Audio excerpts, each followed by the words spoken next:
I'm Jenny Gage, and this is Life Take Two.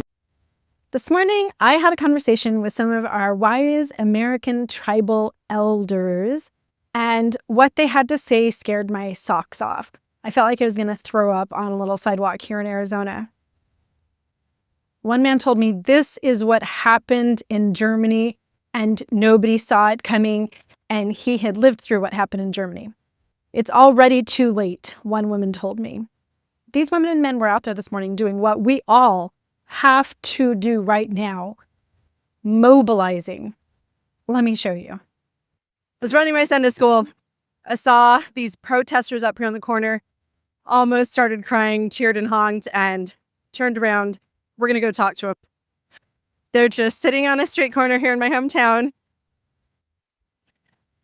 So these guys are just lining the corner here. Release the Epstein files. Hell yeah. Like now. Good morning.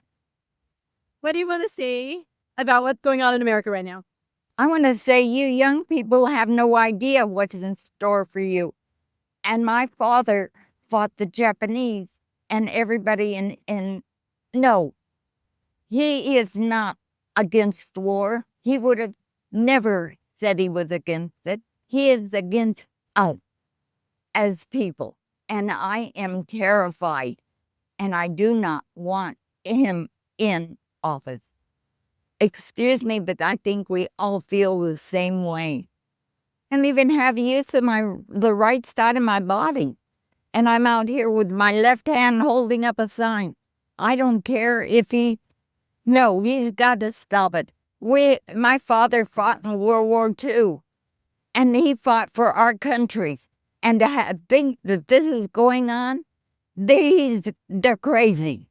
Anybody who voting for Trump needs to wake up because they're losing our country to a dictator, and we don't want that.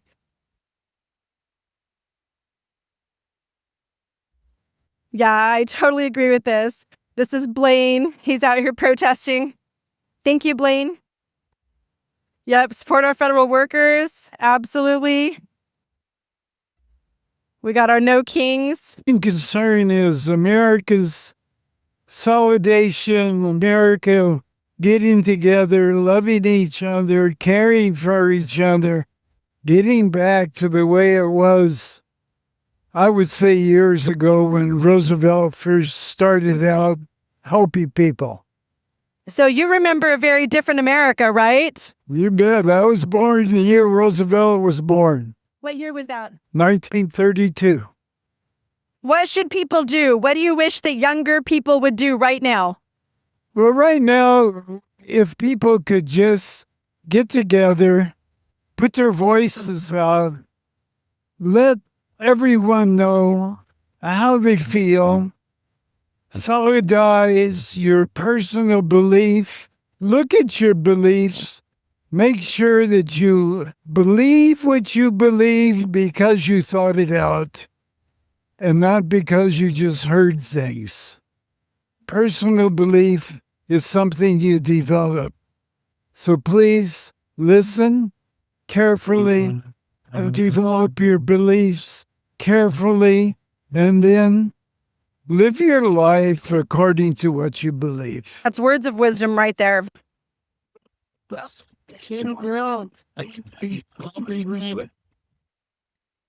I'm not trying.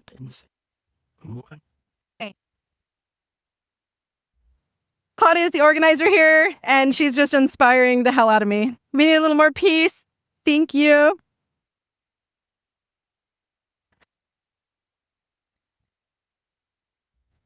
This is just an absolutely beautiful sight. You guys, protest is power.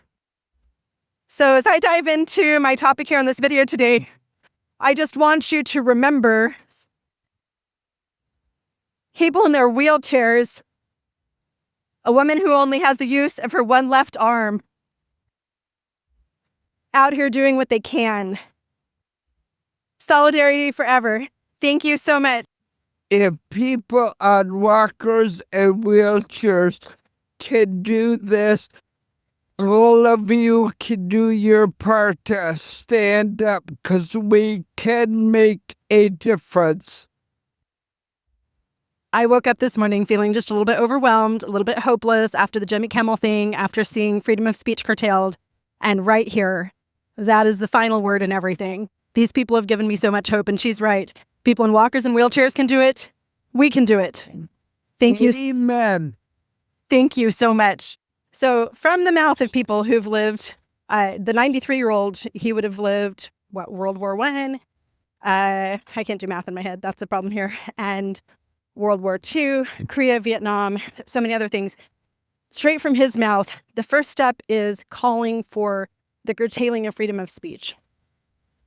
Having an enemy. The second step is shutting everything down, and then we're no longer able to communicate.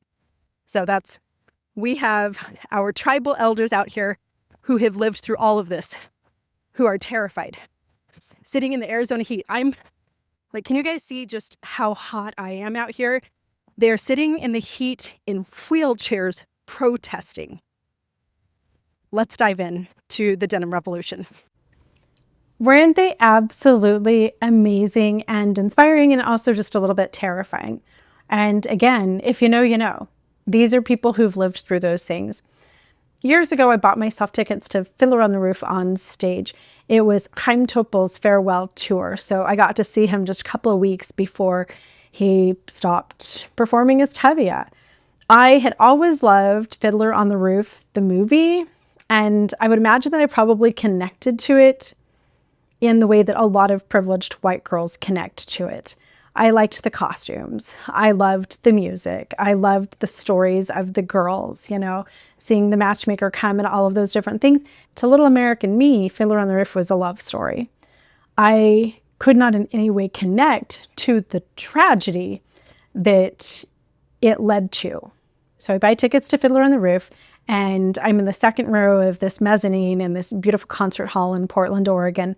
And the whole row right in front of me is these elderly people. And they are crying and sobbing throughout the performance in kind of unusual ways. So at the intermission, I had the chance to kind of catch one of their attention and just asked them if they'd seen Fiddler on the Roof before and how they were liking it. And they told me that every single one of them was a Holocaust survivor. I don't know how many of you have had the opportunity to speak face-to-face with Holocaust survivors. It was one of the first times that I had connected the dots of what actually happened in Fiddler on the Roof and where they were going after they moved out of their town. And the raw emotion of these people watching that story changed me. After intermission, the second act, I bawled my eyes out the entire time. And I remember I could barely watch the stage because then I was just watching these people in the row in front of me. They were mostly women. They were all dressed beautifully with beautiful blouses and skirts and jewelry and all the stuff. We were all dressed up fancy to go to the show that night. One thing that stood out to me was that they were clenching each other's hands, like bone on bone. I could see it from behind, that they were all tightly white-knuckling one another's hands.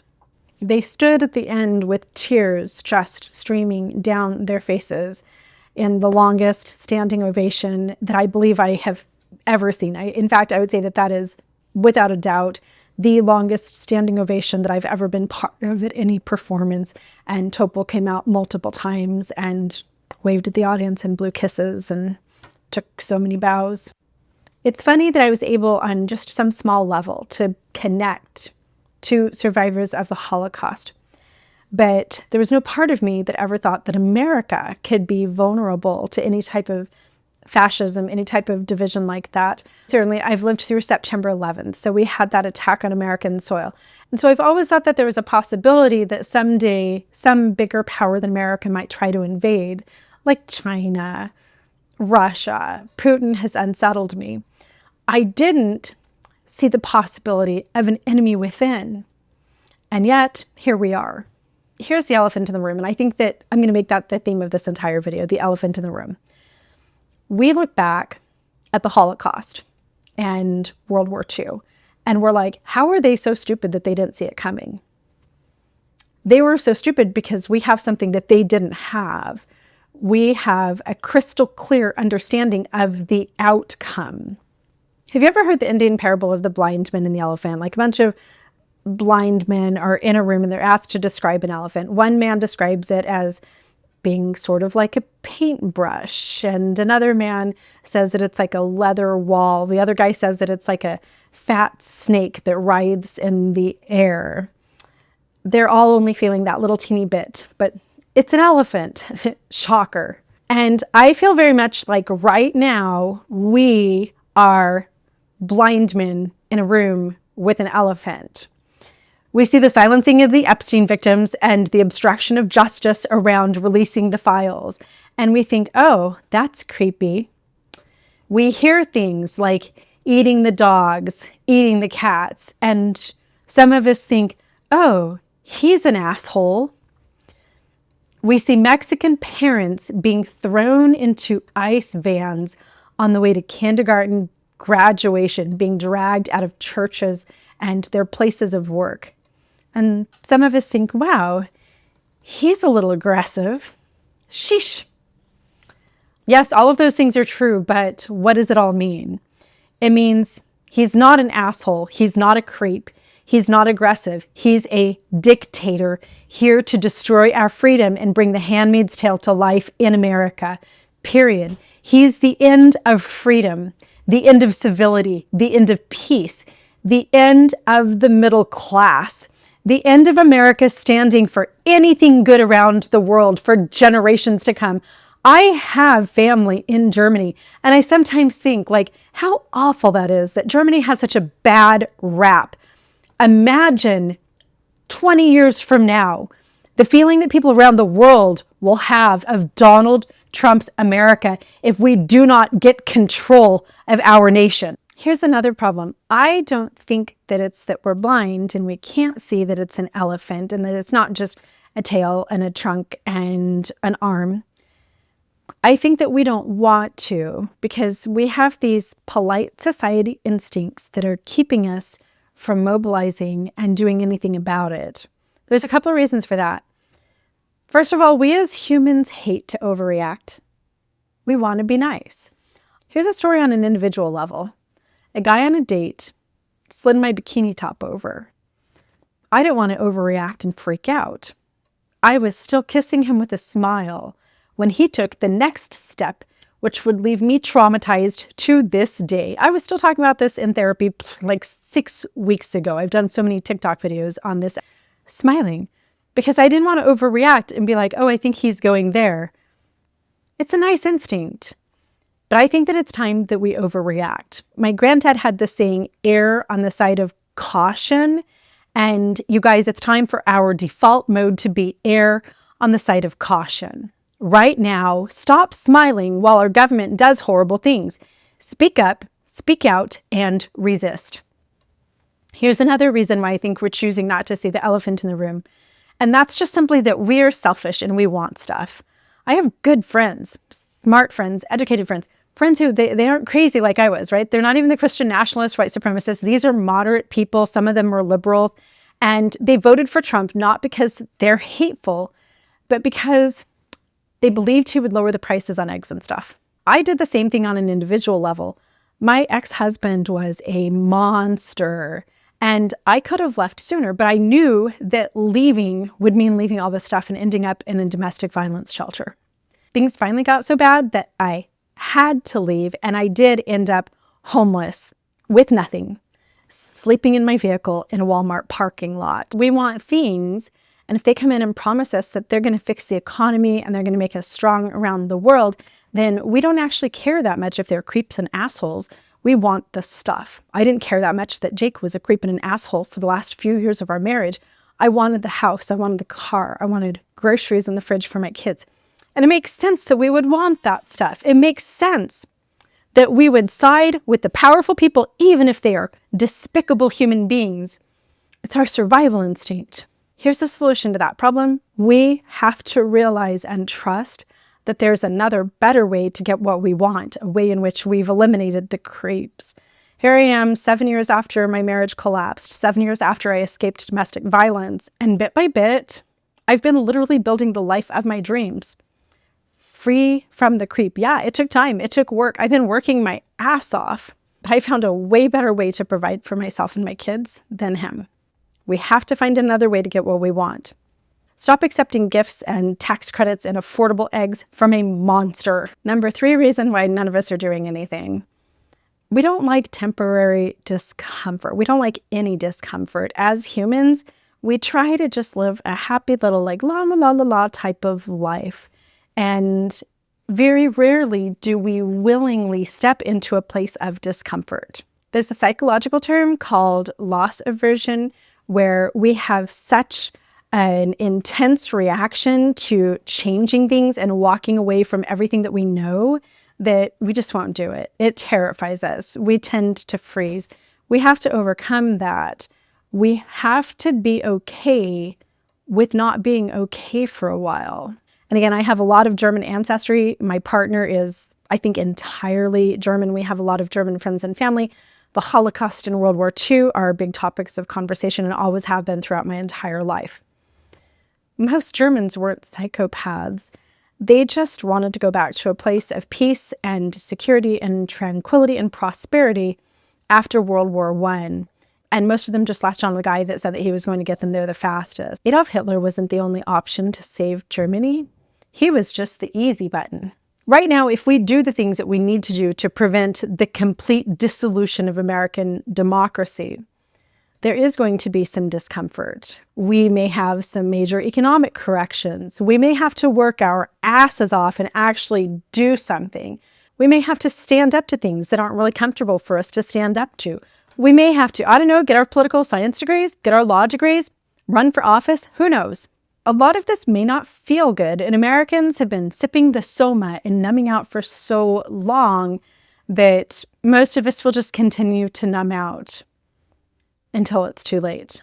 Back to the tribal elders here in my hometown who were protesting this morning, and it was hot.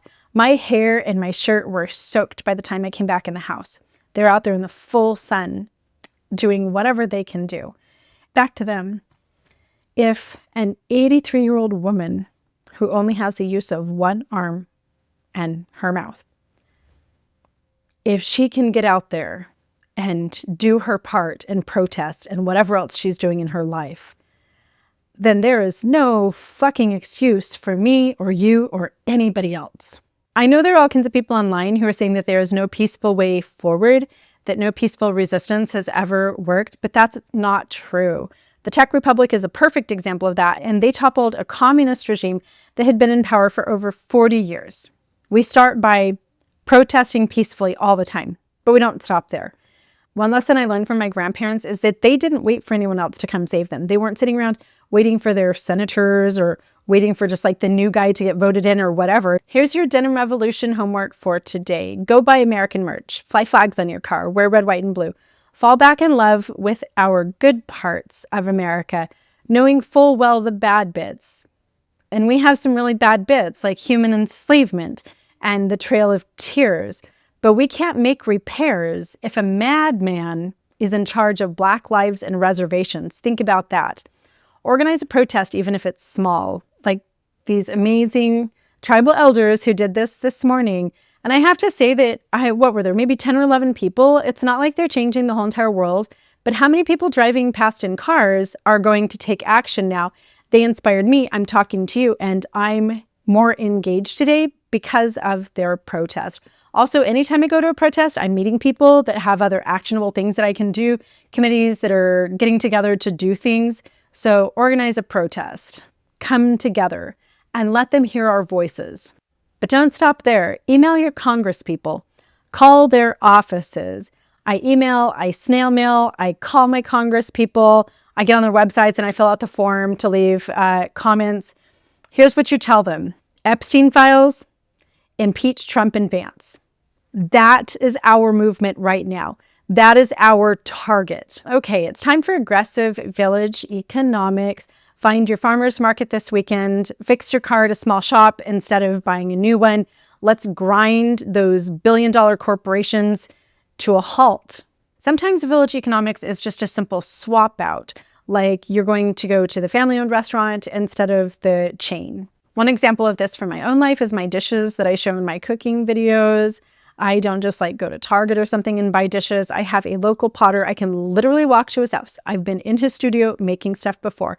I buy all of my dishes from this local artist. I'll drop James's link in the description, but I don't want you to just buy from James unless you live in Arizona, because the point is your village economics. So if you live in Massachusetts, find your pottery studio, find somebody who's making dishes there.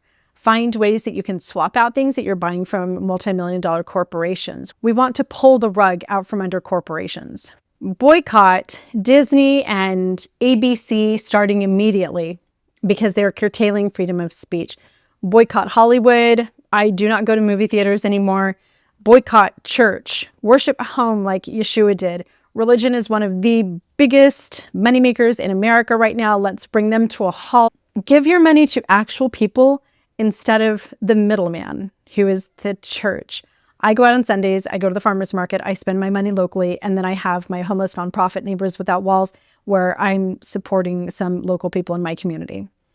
The church doesn't get to decide what they do with that. I do. For a long time, I had a couple of single moms that I was sending meal boxes to. The mailbox that I was using was HelloFresh. I know that there's some other great options out there. And I just did 2 meals a week to some single moms who I knew that their money was kind of tight. I've been a single mom. Do something like that. Clean up your social medias. Unfollow the wealthy MAGA influencers. I'd start with Ballerina Farm. And just remember that right now in 2025, we still have 2 things that Europe didn't have. Number 1, we have history. They didn't know what was going to happen. We do. Number 2, communication. There's this wall in England where people tucked notes and just hoped that somebody would find it. That's how they were communicating with one another. We have so much communication. Let's use it. I'll make this video and post it, and you'll hear it within minutes.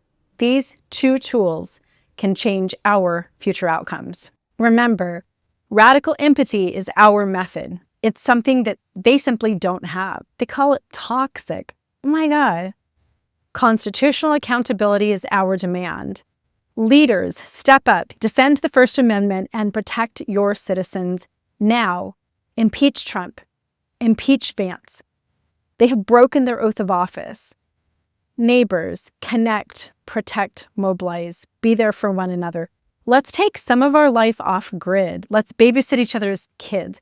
Let's have dinners together on the weekends. Let's help each other fix cars.